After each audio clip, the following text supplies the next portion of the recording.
Maintenant, nous allons attaquer la séquence numéro 2. Cette séquence-là est vraiment importante. Voilà. Parce que la base du JavaScript, c'est cette séquence-là. C'est quoi une variable? C'est quoi une structure de contrôle? C'est quoi une fonction en JavaScript? Ces trois choses-là, si vous les maîtrisez, non, vous êtes calé. Voilà, vous êtes bon. D'accord? Donc, tout d'abord, ici, les chaînes de caractères, les tableaux, tout ça, suite de contrôle, fonction, vous avez besoin de voir ça. Variable, typage, responsabilité, variable, tout ça. Bon. Ici, ils n'ont pas mis de choses, ils ont mis pas mal de choses comme ça, là. Tableau, forme littéraire pour un nombre entier de base décimale, norme réelle. Ben, nous allons voir ça petit à petit, ok? Alors, d'abord, ce module-là, ce chapitre pose les bases, comme je viens de vous dire, pose les bases de JavaScript. Mais ici, avec comme objectif, j'ai énuméré 5 objectifs ici. 5 objectifs. Les 5 objectifs, c'est quoi? D'abord, gérer les variables et comprendre le typage dynamique. Quand on parle de typage, type tapé, type, typage. Contrôler le flux avec conditions et boucles. Nan la ñuy contrôler, comment dirais-je? Nan la ñuy contrôler, comment dirais-je? Contrôler les flux à la condition. Lan mooy condition, lan mooy boucle. Ñoom for, ñoom while, voilà, ce genre de trucs-là. Ensuite, comment on manipule un tableau? D'abord, comment on déclare un tableau? Comment on manipule un tableau? Et c'est quoi une chaîne de caractères? Comment on manipule les chaînes de caractères? C'est quand une Après ça, la modulariser le code avec fonction, c'est-à-dire argument et closure. On verra tout ça. Mais aussi interagir avec l'utilisateur via alerte. Bon, alerte, ça permet d'afficher un message en haut, comme je viens de le faire tout à l'heure. Prompt, ça permet à l'utilisateur d'avoir un champ de saisie pour écrire. Confirme aussi, comme son nom l'indique. Alors, donc ici, comme je vous l'ai dit tout à l'heure, JavaScript est dynamique, orienté objet et comprendre pile et son contraire qui est l'état. Comprendre aussi c'est quoi type et c'est quoi flux, c'est essentiel pour maîtriser le codage. Voilà. D'abord, nous allons voir c'est quoi variable et typage dynamique. Maintenant, pour déclarer une variable, il y a ce qu'on appelle la nature non typée, c'est-à-dire, ici on utilise les déclarations qui s'appellent var. Var, c'est la déclaration la plus ancienne, d'accord? Let est plus récent, parce que let c'est pour bloc, var elle est ancienne. Maintenant, constante, comme son nom l'indique, ça bouge pas. Si vous déclarez une variable et vous mettez constante, par exemple une date de naissance, ça bouge pas. Mais si vous mettez ça comme âge, ça sera un problème. Voilà. On va voir ça. Maintenant, on déclare avec var, let et const. D'accord? D'abord, nous allons voir ça ici, ce que ça donne. Voilà, donc, il est là. Le code suivant utilise la mise en œuvre de plusieurs variables. Ici, on a une variable initiale avec une chaîne de caractères. Variable 1, mon texte d'initialisation. Donc ça, c'est une variable initialisée avec une chaîne de caractères. C'est ça qu'on appelle chaîne de caractères. Les double codes nga bind ci biir texte. Chaîne de caractères type string la maanaam mot la ay texte la à l'intérieur des double codes. D'accord? Bu ñu waxee variable non initialisée mooy dañoo déclarer variable rek ba ko noonu. On déclare une variable et on la laisse comme ça.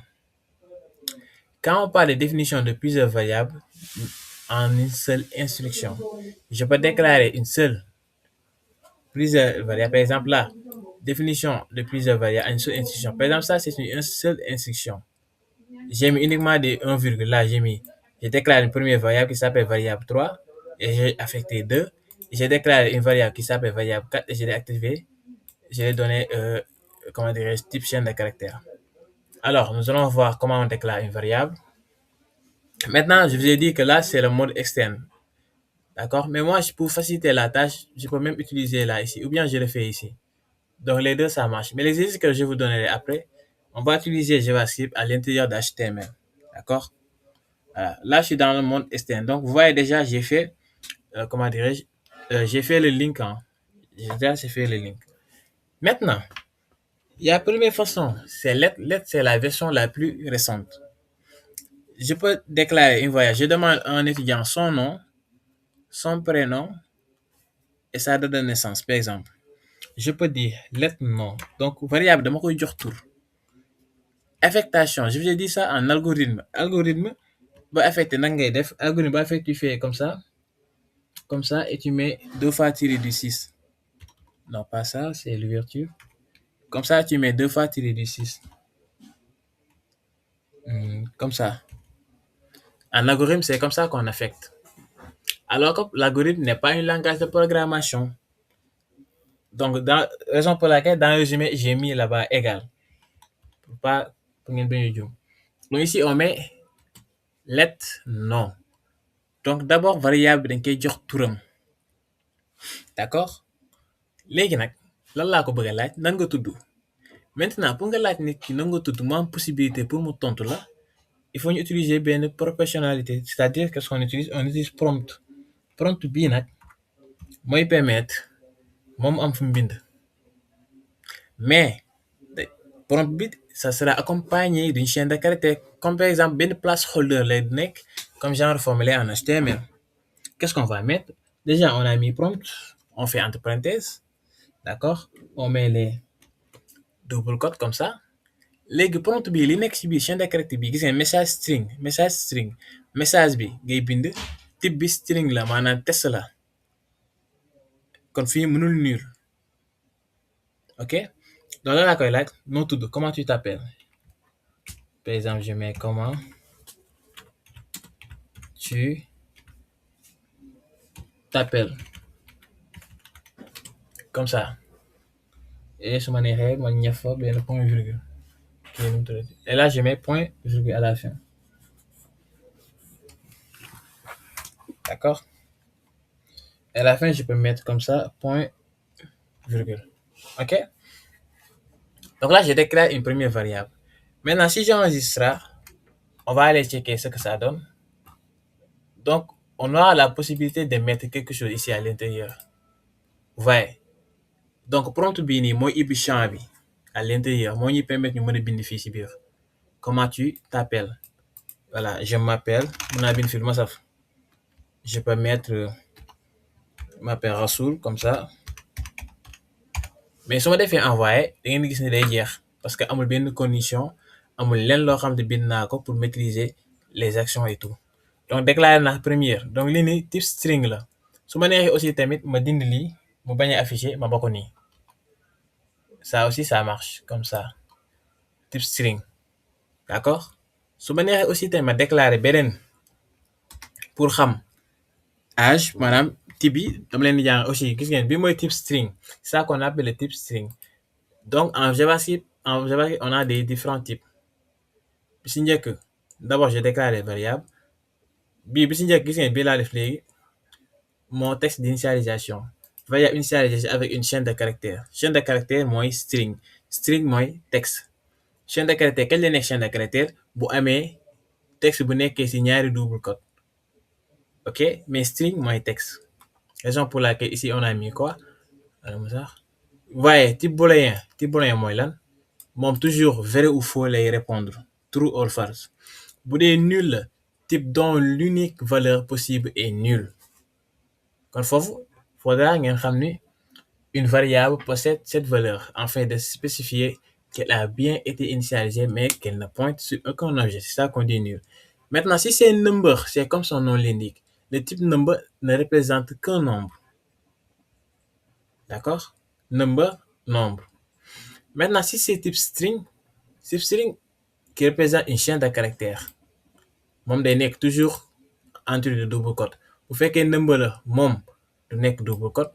Bu fekkee booléen la moom leen lay répondre mooy true wala false lay tontu. Bu dee kii moom nul ngay bind ci boppam. Bu dee nag ce n'est pas défini, indefinite, qu'est-ce qu'on dit? Ça, c'est un type dont l'unique valeur possible est indefinite. C'est la même chose que nul.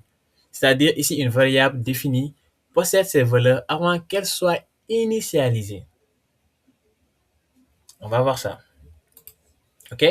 Donc là, j'ai fait string. Maintenant, si je me nous tout, par exemple, utiliser var, les deux, non, en minuscule, parce que ça, c'est sensible à la casse. Si je fais var, là, comment tu t'appelles? Non. Les var, bini, âge. Les âge, là, soit léegi fii nii man maa koy jox âge am léegi nekkatuma fi di laaj ci ay question parce que là ñëwaguñ foofu man maa koy jox âge maa koy affecté donc moom il a 25 ans donc 25 ans yi boo koy bind du nekk type chien de caractère non non parce que number la kon nombre bi ñu koy bind dañuy ñëw bind ko directement sans les double codes ok c'est ça bu dee const moom doo bind constant mais const kese ngay bind moom aussi boo fa loo ko déclaré du changer programme bi yëpp du changer par exemple var âge bii ma def nii xam ngeen 25 la d'accord xam ngeen 25 la léegi su ma demee si console log bi mën naa kaa changer mu bañ a nekk 25 bon on va voir ça gis ngeen var const bi ngi nii léegi const laa koy jox par exemple const mën na nekk pays damay déclarer variable bi const par exemple ma jox ko pays noonu la tudd léegi pays bi su ma ñëwee fii nii mën naa kaa def chaîne de caractère mu bind fi Sénégal te xam naa ne pays moom du mës a changer ouais Sénégal ça marche aussi comme ça léegi li tax ñu ne par exemple léegi li ma bëgg afficher par exemple mën naa dem si console log bi ma laaj ko ne ko bindal ma comment tu t'appelles ou bien comment t'appelles mën naa kaa dindi sax wala ma jox ko turam fii nii mën naa fi bind turam directement ma bind fii Mamadou par exemple comme ça léegi âge baa ngi nii 25 léegi adresse Sénégal léegi ma dem si console log bi ma affiché lii nii yëpp d'accord mais affiché bi du am espace du am dara damay xool pour ngeen comprendre et que je vais faire je vais taper console log comme ça console.log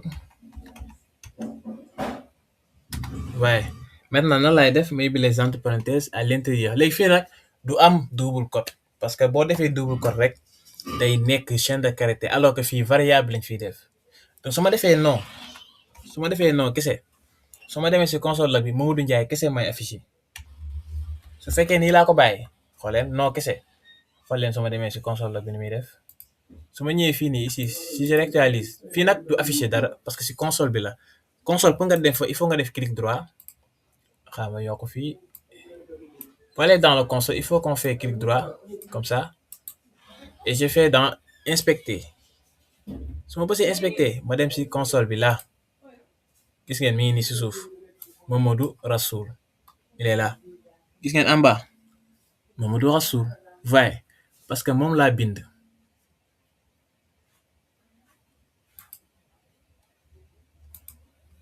gis ngeen mi ngi nii en bas Mamadou Rassoul parce que moom laa fi def léegi xool leen su ma plusier léegi ma plusier beneen variable bi par exemple ma def fii beneen variable âge mi 25 léegi 25 bii nii su ma bëggee mu nekk 25 ans d'accord léegi fii nii boo leen bëgg am espace da ngeen di def les double codes comme ça nii mu nekk espace d'accord après ngeen def seen virgule bu leen neexee c'est à vous de voir gis ngeen am naa espace ok 25 les 25 su ma bëggee mu nekk 25 ans nan laay def 25 ans dama koy dugal si dans les double codes damay def en mu nekk chaîne de caractère comme ça ouais léegi bu nekkee chaîne de caractère si je fais espace léegi fii nii damay defaat espace ici comme ça virgule ici ça vient pas bon ici c'est pas besoin de ça c'est pas grave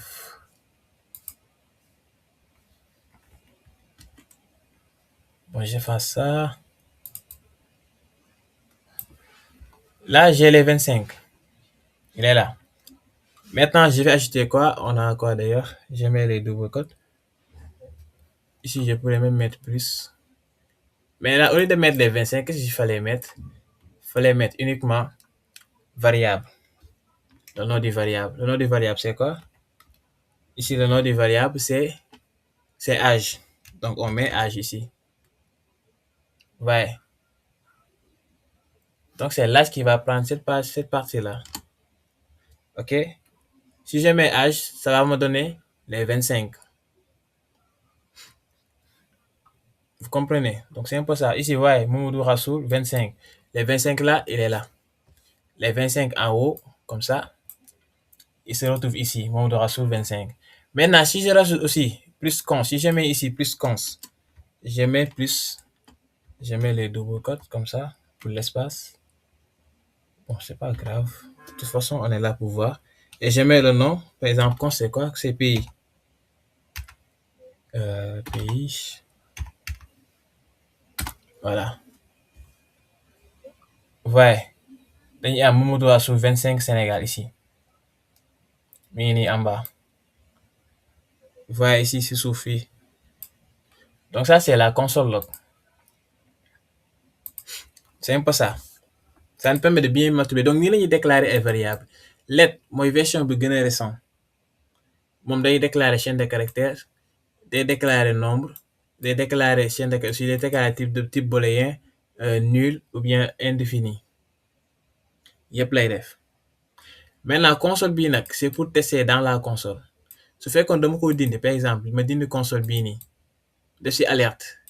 Da ngeen di gis lii nii au lieu muy affiché si console bi, day dem directement su ma demee si page bi day dem directement fii nii xool leen damay ñëw rek gis ko. Et là damay dindi xale ma dindi lii gis ngeen Mamadou Rassoul 25 Sénégal parce que alerte la donc alerte bi day ñëw directement ici vous voyez bien donc c'est ça la différence entre alerte et console log fii nii lu tax affiché wu parce que HTML bi amul dara HTML bi amul dara gis ngeen body bi defuma titre defuma dara CSS bi rek laay liggéey kii astafurlah JavaScript bi raison pour laquelle vous voyez rien sur la page donc fii interaction la daf may laaj ma tontu ko mu laajaat ma tontu ko ok donc c'est comme ça qu'on déclare une variable et je vous ai dit les types on a 5 types d'accord voilà maintenant après ça qu'est-ce qu'on a donc il faudra savoir les types primitifs et les objets bon pour les types primitifs ici il faudra savoir juste type dafa am yoo xamante ni pile lañ ko tuddee yoo xamante ne taa lañ ko tuddee pile yi mooy lan li ma fi wax sànq yëpp c'est type pile maanaam booléen number string indéfini ak nul yooyu ce sont des pseudo objets avec méthode bu dee taa nag array mooy tableau objet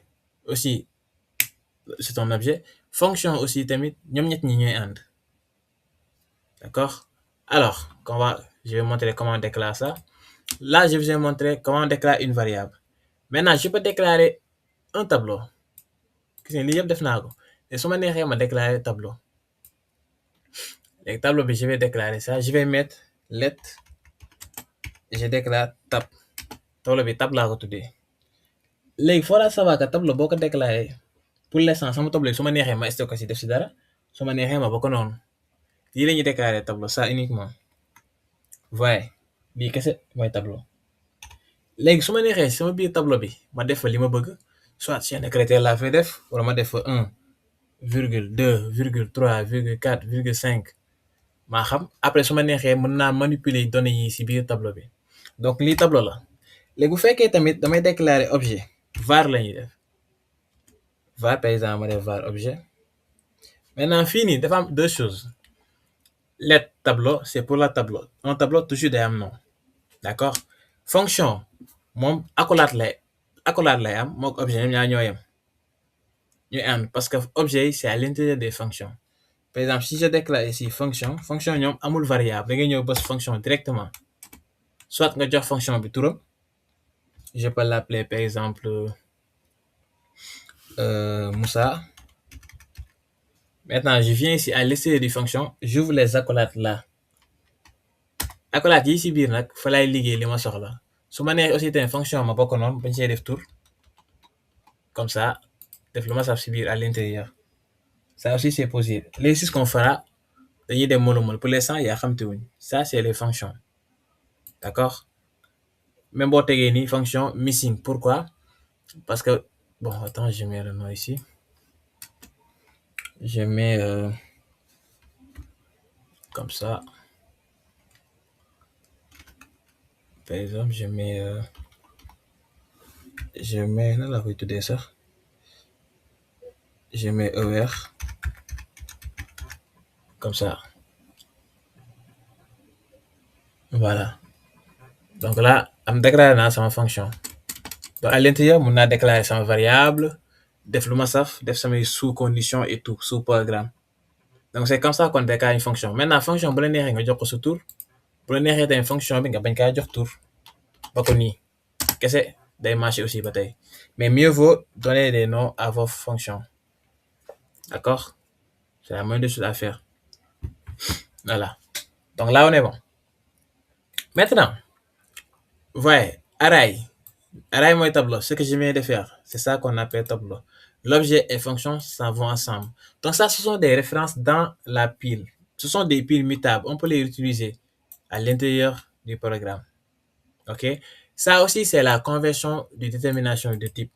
Par exemple, type of variable. Type of variable, c'est le type de variable. C'est-à-dire, type of variable, moi, le type, bon, en fait, on va def espace fii, mooy type du variable. Variable, ban type la.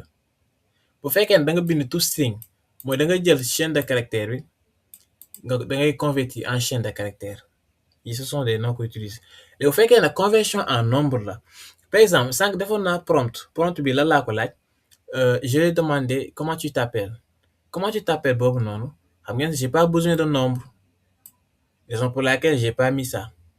Mais si je veux vérifier, il faut que je mette is not a number.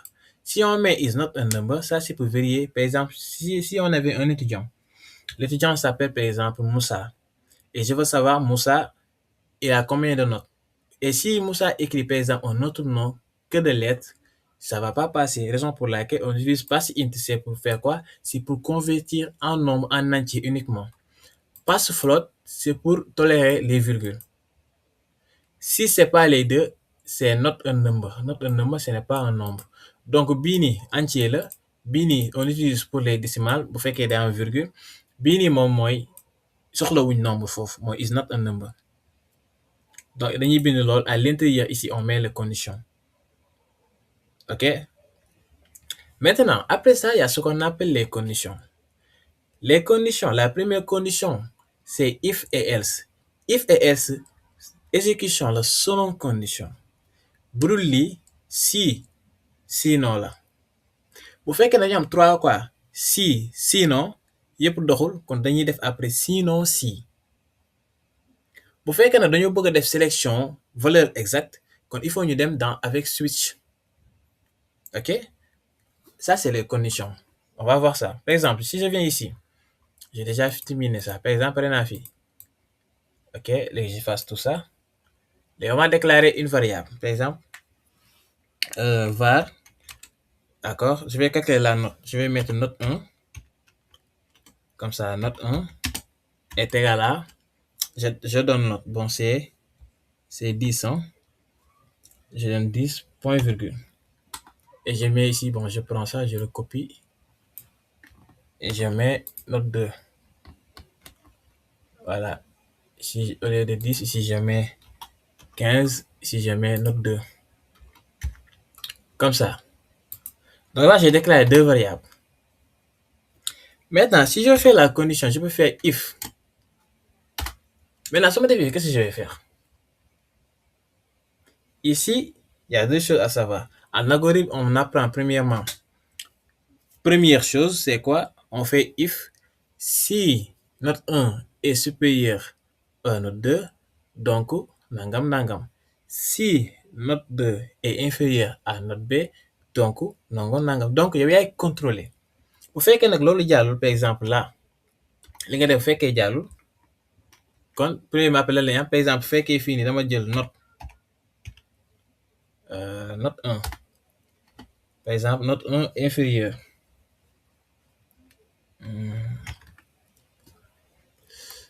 Bon, je vais tester les deux méthodes comme ça. Moi, je sais plus mais ça. Voilà. Supérieur à note, par exemple, note 2. Donc, damay ñëw fi à l'essayer, je trouve les conditions comme ça. Fii laay def samay conditions. Bu fekkee note 1 moo supérieur à note 2, kon résultat la laa def. Kon mën naa ñëw fi def alerte directement. Alerte la laa koy wax. Ma ne ko, par exemple, votre première note et voilà, donc mën a expliquer ça. Voilà, pas de souci, je fais comme ça, alerte. Et automatiquement dama naan ko bu fekkee note 1 moo supérieur note 2, kon dama naan ko euh, comment insuffisant, d'accord. Léegi après la laay def damay indiwaat sinon else ma ne ko bien, ok. Donc loolu laay bind fii nii, xool leen, je mets alerte, d'accord. Qu'est-ce que je vais faire? Je mets qui? Non, insuffisant. Je mets insuffisant comme ça. OK? Et là, je viens ici. Maintenant, la deuxième condition, ici, c'est deux conditions uniquement. Quand je viens après l'accolade, faut que je sama else. Donc, else mooy sinon. Donc, fii nii sinon boo ko defee doo bindaat dara. Da ngay ñëw mettre directement li nga soxla. OK? Else bi, tu mets directement ce que tu as besoin. Comment on fait? Même chose. Else, ma def sama alerte, wax ko directement. Là laa koy wax bien.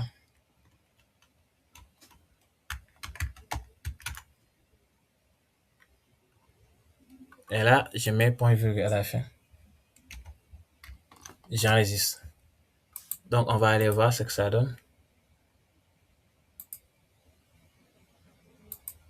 Bon, j'ai oublié. Voilà, il est là. Vous voyez bien. Pourquoi c'est bien? Parce que la première note est supérieure. Donc, deuxième condition, bi la jël bii. Gis ngeen dama déclarer ñaari variable note 1 léegi ma ñëw fii nii ne ko si condition bii bu dee note 1 moo supérieur à note 2 kon bindal ma insuffisant. Léegi bu fekkee nag contraire bi la kon waxal bien. Loolu tax fii nii mu bindal ñu bien parce que note 2 moo supérieur à note 1. Gis ngeen bien. Donc lii lañ tuddee une condition mooy exécution selon condition. Bu fekkee nag dafa am plusieurs cas dañuy indi else if. Donc else bi muy mujj kon dama indiwaat fii ma ne ko nag bu fekkee bii moo supérieur bi njëkk bi kon defal lii. Kon su ma ñëwaatee fii nii au lieu de else if laay indi. Mais su ma indee else if nag fii du ma indi alerte bi parce que il faut ma def condition fii ba pare. Kon il faut ma dugalaat fii nii des accolades. Donc je prends ça, je copie. Léegi maa ngi testé plusieurs cas. Léegi nii laay def. Ma def copier ma dugal ko fii si else if bi comme ça. Gis ngeen ma ne ko bien. Léegi bu fekkee bii tamit baaxul kon il faut ma indi beneen condition. Donc bii donc damay sini supérieur bi daal di def inférieur comme ça. Ma ne ko bien. Léegi dernière condition mooy doon lan mooy doon else comme ça. Léegi ma ne ko else fii directement damay ubbi accolade yi parce que soxlaatuma di mettre benn condition parce que am naa ñaari condition kon cas yi 3 la mën a yem.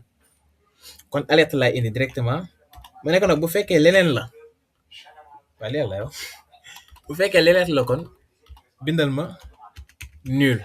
Yaa ngi dégg kon alerte bi nul laa siy bind ma def alerte chaîne de caractère ma bind fii nul comme ça. Léegi fii ma def sama point de virgule à la fin comme ça. Point de virgule ba leen neexee ngeen def ko fii def ko fii def ko fii mais pour l'instant ça m'intéresse pas. Li ma bëgg mooy ngeen xam les conditions. Donc su ma enregistré tak fii nii normalement lan la war a am première condition bi kon da koy bàyyi du ko xool insuffisant parce que pourquoi parce que note 2 moo ëpp note 1 kon alerte insuffisant bi du ko laal kon day bàyyi boobu dem si deuxième condition bi else if. Else bu ñëwee lan lay xool day xool ba xam note 1 wala note 2 est-ce que note 1 moo supérieur bu fekkee note 1 moo supérieur gis ngeen note 1 moo inférieur à note 2 kon lan lay def danaa ma bien. Bu fekkee nag ñaari condition yëpp doxul danaa ma nul.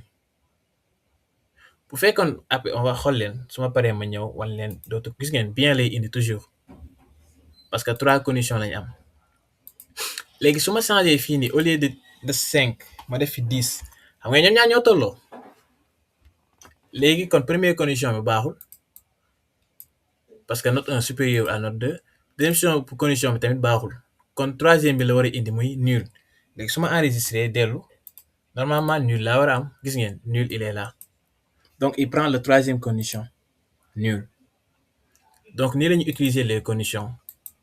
Bu fekkee bu la laajee ne defal ma condition ne ma élève bii nii xoolal ma classe ban élève ma jox leen ay notes lii nag man maa joxe notes yi nag.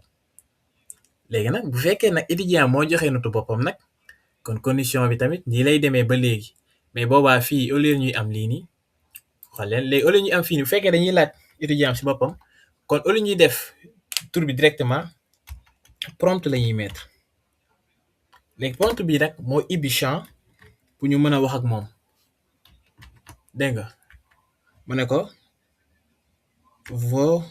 votre note comme ça votre ma ne ko votre note numéro 1. D'accord, léegi je prends ça, je le copie et je le mets ici, je change de 1. Voilà. Ici, au lieu de 1, je mets 2. Je fais CTRL S. Léegi su ma demee ça va passer la même chose mais pourquoi xool leen di nga xam ne du jàll fii nii parce que condition bi jàllul léegi regardez bien gis ngeen votre note numéro 1 parce que prompt moo ñu permet ñu bind léegi fii nii defuma condition bi waxuma ko note bi dafa war a nekk de 0 à 20 waxuma ko parce que loolu boucle la ñuy utiliser boucle bi mooy def le tour xool ba xam note bi exact ou bien c'est pas exact léegi su ma defee 12 da koy jël yaa ngi gis su ma defee par exemple 16 da koy jël léegi su paree daf may afficher bien parce que 16 moo ëpp bii nii léegi su ma ñëwaatee ba tey première note bi ma def 0 mu jël ko deuxième note bi ma def 0 kon normalement nul la war a indi gis ngeen troisième condition bi lay indi nul kon bii nii mooy permettre étudiant bi dugal notam léegi à propos de note yi ñuy dugal nag moom foofu la lay corriger parce que c'est ça qu'on appelle les conditions j'ai fait la condition selon et condition plusieurs cas d'accord voilà maintenant switch moom pour l'instant je le fais pas parce que ça c'est sélection selon la valeur qu'on a besoin d'accord avec les exercices qu'on aura à faire vous allez mieux comprendre ça ok voilà donc c'est bon.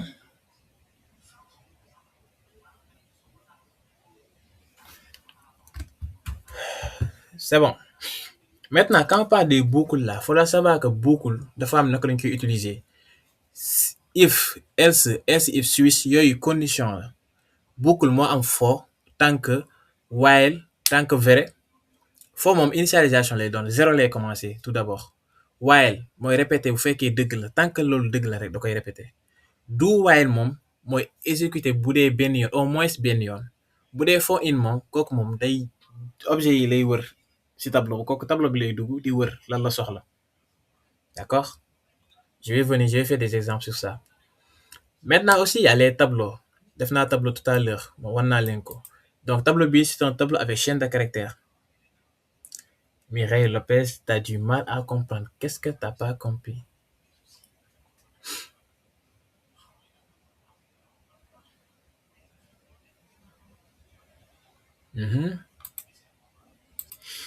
Alors, quand on parle ici au niveau de else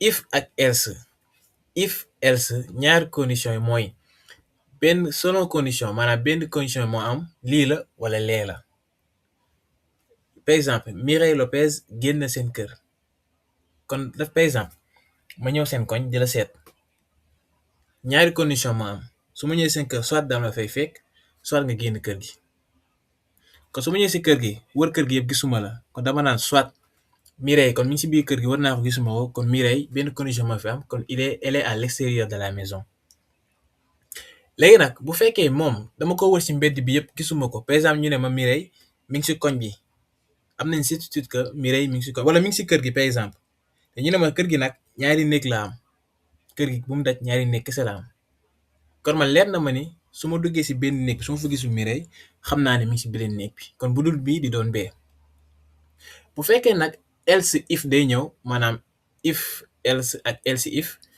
bu fekkee néeg bi boobaa néeg bi day am kër gi day am néeg yu bari yematul si ñaar bu dul néeg bi néeg bee la mais kër gi mën na am ñetti néeg ba ñeenti néeg comme par exemple fii nii note 1 bii nii mooy néeg bu njëkk bi note 2 bi mooy néeg bu si topp kon Mireille bu nekkul fii mi ngi si bu si topp te bu fekkee nag plusieurs cas lañ am nag kon boobaa dañuy xool néeg bu njëkk bi xool néeg bu si topp xoolaat néeg bu si toppaat bu fekkee dafa dem si néeg bu njëkk bi gis ko fa kon programme bi jeex na fa lay yem parce que gis nañ Mireille bu fekkee dafa dem si néeg 1 bi gisu ko day dem si néeg 2 bu ko gisul mu dem si néeg 3 bu ko gisee foofu nag fa lay yem bu fekkee dem na si ñett yëpp gisu ko fa nag boobaa yow yaay wax li muy affiché mooy dernière bi nii. fii lan lañ wax dañ kaa wax irs bi si njëkk si note bi si njëkk bi par exemple xam nga dina li mettre la xam nga defaat fii note yi je mets par exemple 20 comme ça fii ma def fi 15 d'accord léegi moom lan lay wër fii nii la première chose à faire mooy day vérifier note 1 bi note 1 bi xam na ni 20 la kon bi si njëkk mooy note 1 supérieur à note 2 kon xam nañ loolu dëgg la c'est vrai kon moom la lay indi alias insuffisant la war a indi fii kon normalement insuffisant lañu am parce que xam nañ ni note bi si njëkk bi moo supérieur à bi bu fekkee nag dañoo dindi lii ñu au lieu fii nii mu nekk 20 0 la comme ça comme moom nan lay def day vérifier beneen bi day tëb bii parce que xam na ni bii c'est faux par exemple bu dee 1 la bon xaaral ma dindi 0 bi def fi 1 comme ça voilà bu dee bii nii 1 la note 1 gis ngeen day xool ça dépend note 1 bi xam ngeen supérieur à note 2 xam ngeen c'est faux 1 mënu supérieur à 15 kon da ko fiy bàyyi xool bi ci topp léegi bu ci topp nag boobu lay xool bu fekkee dafa xool bu ci topp nag ba léegi gisu ko mu ba ko fa dem bu ci toppaat d'accord c'est un peu ça condition if day xool première condition bi bu fekkee première condition baaxul mu ba ko fa dem xool condition bu ci topp jusqu'à muy trouver la bonne léegi fii nii bu fekkee dama amoon 4 conditions aussi tamit else if la utiliser waat if mën naa kaa utiliser 50 000 fois amul problème mais à chaque fois lu tax mu def rouge nii parce que dañoo war a am else moo koy terminer chaque jour comme ça donc fii nii lu tax mu rouge else if bi dañuy am beneen condition fii nii loolu laa ko war a def fii nii mën naa fa def beneen condition mooy bu fekkee dañoo égal ñoom ñaar d'accord else if note 1 égale note 2 donc mën naa kaa dolli fii je prends les deux comme ça moo coller ko fii léegi fii nii égal laa fii def condition bi bale la égal comme ça waaye léegi ma ne bu fekkee ñoom ñaar dañoo égal lak xaama bind fii égalité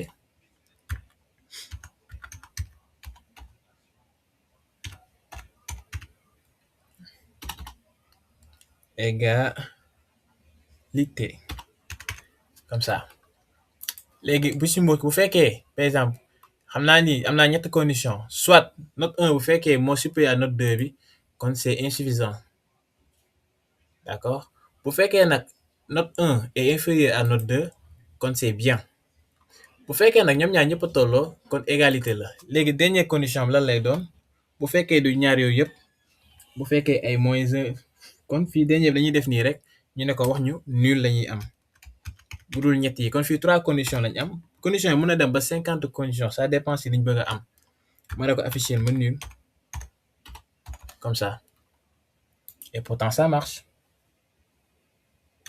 ouais c'est ça am naa 4 conditions léegi conditions yi ça dépend des cas bu fekkoon benn condition yi laa bëgg a vérifier kon ñaar la bu fekkee kii moo di supérieur bu dul supérieur kon lii la d'accord c'est bon Mireille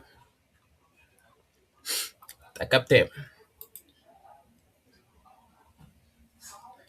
voilà si la première condition est bonne ça s'arrête directement parce que loolu lay afficher par exemple fii nii xoolal if note 1 supérieur à note 2 xam nga bii nii c'est faux kon da ko fiy bàyyi continuer si deuxième bi bu fekkee ne note 1 est inférieur à note 2 xam nga bii mooy vrai parce que 15 est supérieur à quoi à 1 donc day bàyyi yëpp jël deuxième bi waaye lay xoolal kañ tesewaat nañ demaat verrez que deuxième bi lay jël dafay bàyyi 1 bi gis ngeen mii nii bon xaaral ma commencé waat ko automatiquement bien lay indi parce que dafay bàyyi yële ok voilà c'est juste ça condition bu fekkee vrai la moom yu ci des yëpp du ko xool c'est pour ça qu'on dit selon la condition voilà donc maintenant on a vu les variables je vous ai montré comment on fait les comment dirais-je je vais aller mollo mollo parce que je vais pas faire les suites de contrôle je vous rappelle que les suites de contrôle quand on parle de suite de contrôle ça fait allusion aux conditions et aux boucles ñaar yooyu ñu suite de contrôle parce que ñooy contrôler programme bi ñooy xool ba xam lii normal la wala normal léegi nag comme que j'ai fait ça boucle variable condition boucle boucle moom for mooy vérifier for moom toujours foo leen ko gis xamal ni day initialiser moom day jëlaat programme bi yëpp yóbbu ko de zéro maanaam néant for let i lañu utiliser foofu noonu i nag mooy élément bu fekkoon dama déclarer benn note ma bëgg am ay moyenne par exemple Saliou Ba mi ngi fi bokkoon na seen deuxième session de formation bi je vais donner un programme bon moo tax ñoom ba léegi kenn réussir ko parce que moo tax moo leen tere am seen certificat programme bi daf ñuy laaj dañuy calculer ay moyenne dañ lay laaj sa classe ñaata étudiant ñoo fa am étudiant bu si nekk nga wax ñu turam ak santam étudiant bu si nekk nga wax ñu notam de 0 à 20 ñu préciser programme bi ne note bi warul génn 0 à 20 note bi warul nekk lettre note bi warul nekk nul normalement nombre lañu war a am te note bi aussi tamit mën nañ tolérer mu nekk ay virgule mais 2 chiffres après la virgule comme par exemple nga bind ma 2,5 wala 2,56 ça prend amul problème ok programme bi c'est ça maintenant ça vous l'aurez à la fin ok léegi bu dee foo moom boucle la moom day wër day parcourir par exemple ñu ne ma xoolal ma moyenne étudiant ba étudiant moo fi ëpp moyenne comme ñu jox ma benn tableau ñu ne ma à l'intérieur de ce tableau xoolal ma kon foo day parcourir biir tableau bi mais avant mi dem da koy boo defee par exemple let i égale 0 après nga def point virgule def i supérieur maanaam i plus plus bi day nekk bon ça je vais laisser ça pour prochainement parce que je pense que sinon ça risque trop de vous bouder. Maintenant, ce que je vais faire, je pense que les QCM là, bon, le QCM 1 c'est bon. Maintenant, le QCM 2, je pense que j'ai mis. C'est quoi ça? Ouais. Application 2006. Voilà. Non, ça c'est le chapitre 3. Maintenant, ici, le chapitre 1, vous allez faire la section 1, 2. Institut de contrôle. Bon, pour l'instant, on va faire le chapitre 1 uniquement. Parce que là, je pense que pour JavaScript, là, c'est le bête noire de tout le monde. Voilà. Donc, je pense que je vais diviser le cours ainsi. Je vais pas continuer pour les boucles. Sinon, ça risque de faire trop de choses en même temps. Donc, aujourd'hui, on a fait d'abord, c'est quoi le JavaScript? On a bien expliqué. Nature, non typé et les variables. Maintenant, deuxièmement, on a parlé de comment on déclare des variables. Et ensuite, on a parlé de quoi? On a parlé des types primitifs contre les objets. On a les bouts primitifs. Moi, pile. Stockage am bu koy stocké pile lay doon mooy boolean number string indefinite ak nul si c'est objet moom stockage am da koy taa mooy tableau yi objet yi ak fonction yi. Deuxièmement, on a parlé suite de contrôle bi si njëkk mooy condition mooy lan if else exécution selon condition kon foofu ñaar rek lañ mën a am else if bu fekkee dañu am plusieurs cas switch moom boobu sélection lay def selon la valeur exacte bu dee boucle yi aussi tamit je vais laisser ça vous allez faire des recherches je vais donner un exercice bi variable lay doon ak condition variable condition ak boucle yi maintenant pour les boucles vous ferez des recherches vous faites ça pour ceux qui n'ont pas rendu les QCM si je termine tout à l'heure je vais prendre mon temps voir vos noms de A à Z ceux qui n'ont pas rendu ensuite on va voir ce qu'on va faire avec vous. D'accord? Donc, prochainement, nous allons voir les tableaux. Et ensuite, les méthodes pratiques, comment on utilise les tableaux. Je ferai en sorte qu'on va faire des exercices pour chacun. Fonction, c'est quoi une fonction? Définition. Syntaxe, comment on écrit une fonction, comment on l'utilise. Bon, je vais vous montrer un programme. C'est ça que vous aurez à faire après. Je vais vous montrer un petit programme. Je pense que ça vous mettra dans le bain.